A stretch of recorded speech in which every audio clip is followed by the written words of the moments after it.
727 orang telah dihilangkan pekerjaan daripada Januari 30 hingga Jun 2020. Angka 788,800 adalah merujuk kepada jumlah pengangguran yang telah dilaporkan oleh Jabatan Perangkat Malaysia bagi tempoh April 2019 sehingga April 2020. Pengangguran ini adalah terdiri daripada mereka yang bekerja sendiri, fresh graduate, pelepasan sekolah, termasuk juga mereka yang telah diberhentikan bekerja.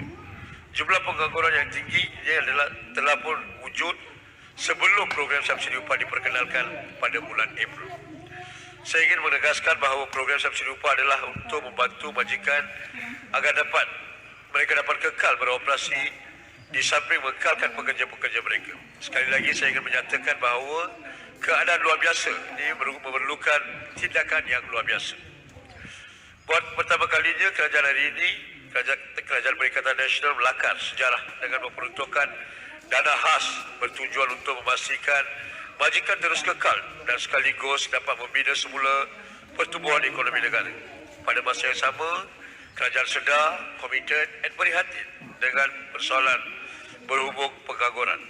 Oleh itu, seperti mana saya menjelaskan sebentar tadi, dalam pakej menjana, program-program seperti My Apprentice, Ayah Malaysia, Hiring Incentive, Mobility Assistance dan latihan reskilling dan upskilling diperkenalkan untuk mengekalkan pengambilan pekerja dalam masa yang sama menyelesaikan isu pengangguran. Terima kasih Tuan. Terima kasih Yang Amat Menteri. Silakan YB Ipoh Barat untuk soalan tambahan pertama. Ya, terima kasih Tuan Speaker. Saya berterima kasih kepada Mereka Suala. Saya rasa satu agensi yang efisien yang telah mensalurkan wang dan sebagainya dalam hal ini. Dan saya harap adakah benar bahawa kelambatan oleh kerajaan menyalurkan wang kepada Mereka Suala dan agensi-agensi lain telah menyebabkan banyak majikan tidak menerima wang dalam tempoh masa yang telah dijanjikan. Tetapi yang lebih mustahak adalah Yang Berhormat, saya nak tahu, adakah Yang Berhormat sedar bahawa ramai di antara majikan-majikan di mana subsidi upah diberi, tetapi mereka juga dalam proses memberhentikan pekerja-pekerja yang sedang bekerja. Dalam keadaan sedemikian, apakah mekanisme yang ada yang untuk mengatasi masalah ini dan kenapa wang subsidi upah ini tidak disalurkan terus kepada pekerja walhal melalui atau kepada majikan? Terima kasih YB. Silakan Terima kasih Tuan Yang di-Pertua. Yang pertama, soalan pertama Yang Berhormat menyatakan kelewatan dari segi saluran dana daripada kerajaan pusat adalah sama sekali tidak benar. Kebetulannya kerajaan atau Kementerian Sumber Malaysia mengumumkan kedua-dua program pengekalan pekerjaan ERP dan program subsidi upah PSU hanya untuk 3 bulan sahaja. Maka rancangan awal dan dana yang telah disalurkan kepada Kementerian Sumber Malaysia adalah mencukupi untuk 3 bulan. Tetapi setelah mengambil kira permintaan daripada industri dan majikan, Kementerian Sumber Malaysia telah memohon melalui Perkeso telah memohon dana tambahan untuk meneruskan 3 bulan lagi. Maka itu telah menjadi sedikit kelewatan. Walau bagaimanapun, Kementerian sempat mengatasi masalah tersebut. Yang kedua, Tuan Yang di-Pertua, memang Kementerian telah menerima aduan daripada majikan ataupun daripada pekerja bahawa walaupun Perkeso telah menyumbang untuk subsidi upah, ada juga majikan telah enggan bayar kepada pekerja. Dan untuk perkara itu, dan untuk makluman dari Ahli Dewan Yang Mulia ini, permohonan telah diberi kelulusan dan dibuat bayaran kepada majikan. Senarai nama majikan akan dipaparkan di laman web Perkeso untuk tujuan semakan para pekerja dan untuk membolehkan mereka membuat aduan sekiranya tidak berpuas hati terhadap majikan mereka. Sehubung dengan itu, sekiranya aduan diterima, tindakan yang boleh diambil oleh kementerian saya adalah melalui Perkeso seperti berikut: menyerai hitamkan majikan tersebut, proses pembayaran untuk bulan berikutnya akan dihentikan dan pengesahan aduan dan laporan polis akan dibuat bagi kes penyalahgunaan program subsidi upah. Terima kasih. Terima kasih. Soalan yang salah dapat. Silakan YB Macam. Terima kasih. Soalan tambahan kedua. Terima kasih Datuk Yang di-Pertua. Saya nak ucap tahniah terlebih dahulu pada Datuk Yang di-Pertua. Soalan saya ringkas saja. Akibat daripada pandemik COVID-19 ini, semua sektor terjejas. Saya nak sebut di sini, nak tanya Yang Berhormat Menteri, sektor pelancongan antara satu sektor yang akan mengalami kesan yang agak panjang.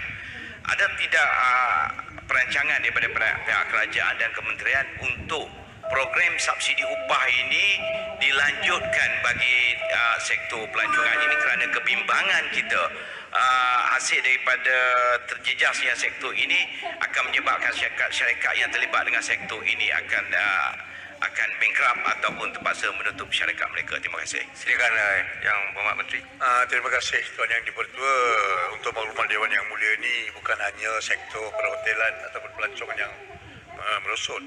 Ada juga sektor-sektor lain seperti perhotelan, perkhidmatan dan sebagainya. Maka kerajaan sebagai kerajaan prihatin kena ada satu rancangan holistik secara keseluruhan. Maka kita telah memperkenalkan pelbagai program untuk memastikan sektor ini dapat peluang-peluang pekerjaan di sektor yang lain. Dengan itu kerajaan telah menyalurkan bantuan walaupun tak ada hasrat untuk meneruskan subsidi upah lebih daripada 6 bulan, tetapi kita mengambil langkah-langkah positif untuk memastikan kita mengatasi masalah ini dengan memperkenalkan program-program baru supaya memberi latihan reskilling, upskilling ataupun perlunya cross skilling untuk sektor ini supaya mereka dapat peluang pekerjaan di sektor-sektor lain. Terima kasih. Terima kasih. Mari pulang kepada blok bebas. Silakan YB Muar. Menteri, soalan berkaitan dengan pelaksanaan, sebab ada beberapa majikan yang membuat aduan, iaitu soalnya ada dua skim, iaitu program pengekalan pekerjaan cuti tanpa gaji tadi dan yang kedua subsidi upah. Selepas pelaksanaan prihatin dipindahkan ke penjana, saya difahamkan program ini disekalikan dari segi permohonan dan sebagainya. Yang menjadi isu kepada majikan-majikan di luar apabila mereka membuat permohonan untuk pengekalan pekerjaan, kaedah permohonan itu meletakkan tempoh selama mana untuk cuti tanpa gaji tadi, untuk bantuan RM600. Tetapi apa yang berlaku sekarang ini, syarikat-syarikat tersebut bila disemak, bantuan itu tidak secara automatik tiap-tiap bulan. Jadi banyak majikan yang komplain sekarang ini kerana mereka tertinggal beberapa bulan menganggap bahawa sistem itu automatik seperti yang ada dalam sistem, tetapi pelaksanaannya kena mohon tiap-tiap bulan. Persoalannya kerana apabila permohonan itu terpaksa buat tiap-tiap bulan, maka ada lagi birokrasi yang baru, kaedah yang melambatkan tugas-tugas yang lain. Jadi kalau boleh dari segi pelaksanaan, kalau YB Menteri boleh semak balik supaya ada penjelasan yang lebih tersusun kepada majikan-majikan ini apabila mereka memilih sama ada subsidi upah ataupun pengekalan pekerjaan melalui cuti tanpa gaji tadi, diselaraskan dan tidak membebankan dalam soal birokrasi, kerana yang tertangguh sekarang ini terpaksa pula disuruh buat rayuan. Nak buat rayuan kena hantar surat dan sebagainya, akhirnya 2-3 bulan ini akan habis dengan kearenah tersebut. Sekian, terima kasih. Terima kasih YB. Silakan Tuan Yang di-Pertua, kebetulannya kementerian ataupun perkesa memang menggalakkan permohonan dibuat setiap bulan supaya kita memastikan, meneliti dan menghalusi supaya tiada majikan yang mengambil kesempatan. Sekiranya kita lihat ERP ataupun program pengekalan pekerjaan diberi kepada pekerja yang diberhentikan kerja ataupun memberi cuti tanpa kerja. Kadang-kadang ada cuti tanpa gaji sebulan, kadang-kadang ada cuti tanpa gaji 3 bulan. Maka untuk memastikan tiada yang mengambil kesempatan, perkeso memohon majikan supaya membuat permohonan setiap tahun. Kalau bagaimanapun saya akan mengkaji semula.